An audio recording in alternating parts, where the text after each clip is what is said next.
വല മുഴുവൻ കെട്ടുകൂടി, മീനാകെ കെട്ടുകൂടിച്ചിട്ട് വല. എന്നാലും കിട്ടിയല്ലോ. ഇത്രയുള്ളൊരു മീൻ ചൂണ്ടയിട്ട് എന്തോരം നേരം ഇരിക്കുമ്പോഴാണ് കിട്ടുന്നത്. ഇത് വളരെ നേരത്തെ നോക്കേണ്ട ഒരു വളരെ നേരത്തെ നോക്കേണ്ട ഒരു കാര്യമായിരുന്നു ഇപ്പോൾ തോന്നുന്നു. പ്യാരി നല്ല മീൻ. കിച്ചുവിന് ഇന്ന് 2 എണ്ണം കിട്ടിയായിരുന്നു. എനിക്ക് മാത്രം ഈ സൈസ് ഈ സീസണിൽ കിട്ടിയിട്ടില്ലായിരുന്നു. അതെ, ഇനി നാടൻ മുഷി.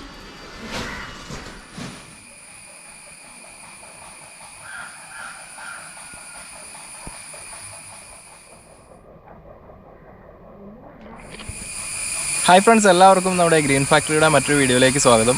ഇന്നിതാ ഞാൻ നിങ്ങളെ ഒരു കാഴ്ച കാണിച്ചു തരാൻ വേണ്ടിയിട്ടാണ് വന്നത്. സംഭവം വേറെ ഒന്നുമല്ല, നമ്മുടെ ആ കാരി മുഷി വരാലൊക്കെ പിടിച്ചുകൊണ്ടിരുന്ന കിണറെന്ന് പറയാൻ പറ്റില്ല, ഒരു കുഴി ഇതാ നിറഞ്ഞ് നെത്തിക്കിടക്കുവാണ്. ഈ കുഴിയിൽ എങ്ങനെയാണ് മീൻ ഇതുപോലെ വന്ന് കിടക്കുന്നതെന്ന് കുറേ പേര് ചോദിച്ചിരുന്നത്, എവിടെ നിന്ന് വന്നു എന്നുള്ളൊരിത്. അപ്പോൾ അത് വളരെ സിമ്പിളാണ്.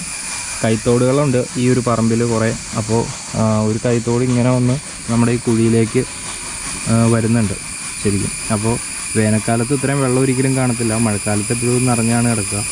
അപ്പോൾ അത് കൈത്തോട് ഒരു 1-1.5 കിലോമീറ്റർ പോവുകയാണെങ്കിൽ വേറെ ഒരു തോട്ടിലേക്കാണ്, കുറച്ചുകൂടെ വലിയൊരു തോട്ടിലേക്കാണ് പോകുന്നത്.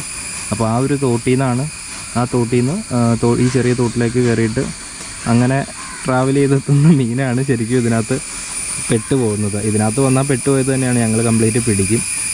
ഒരു 3-4 രക്ഷപ്പെട്ടാലേ ഉള്ളൂ. ഇതാണ് ഒരു കൈത്തോട്. ഇതാണ് നമ്മുടെ കുഴിയിലേക്ക് വന്ന് ചേരുന്നത്. വലിയ വെള്ളമൊന്നുമില്ല. പിന്നെ കുറച്ചുകൂടെ മഴയൊക്കെ സ്ഥിരം പെയ്യുന്നുണ്ടെങ്കിൽ കുറച്ചുകൂടെ വെള്ളം കയറി കിടക്കും. പിന്നെ നല്ല മഴയുള്ള ദിവസങ്ങളിൽ നമ്മുടെ ഈ കുഴിയും ഇതൊന്നും കാണാൻ പോലും പറ്റത്തില്ല. ഇതിൽ നമ്മൾ അറിയാൻ പാടില്ലാത്തവരാണെങ്കിൽ നടക്കുമ്പോൾ വന്ന് ചാടും.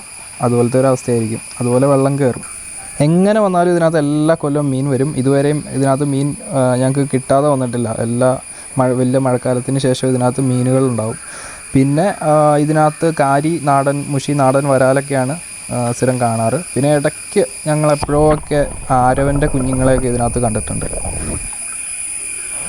അപ്പോൾ ഈ ഒരു കാര്യം ഷെയർ ചെയ്യാൻ വേണ്ടിയിട്ടാണ് ഇങ്ങനെ ഒരു വീഡിയോ ചെയ്തത്. അപ്പോൾ നമ്മുടെ വീഡിയോ ഇഷ്ടമെങ്കിൽ ലൈക്ക് ചെയ്യുക, ഇഷ്ടപ്പെട്ടില്ലെങ്കിൽ ഡിസ്ലൈക്ക് ചെയ്യുക. പിന്നെ ഫാമിംഗ് ഫുഡ് റിലേറ്റഡ് ആയിട്ടുള്ള വീഡിയോകൾക്കായിട്ട് നമ്മുടെ ചാനൽ സബ്സ്ക്രൈബ് ചെയ്യുക. സബ്സ്ക്രൈബ് ചെയ്യുമ്പോൾ ബെല്ലൈക്കൺ എനേബിൾ ചെയ്തിട്ട് ഓൾ സെറ്റ് ചെയ്ത് വയ്ക്കുക.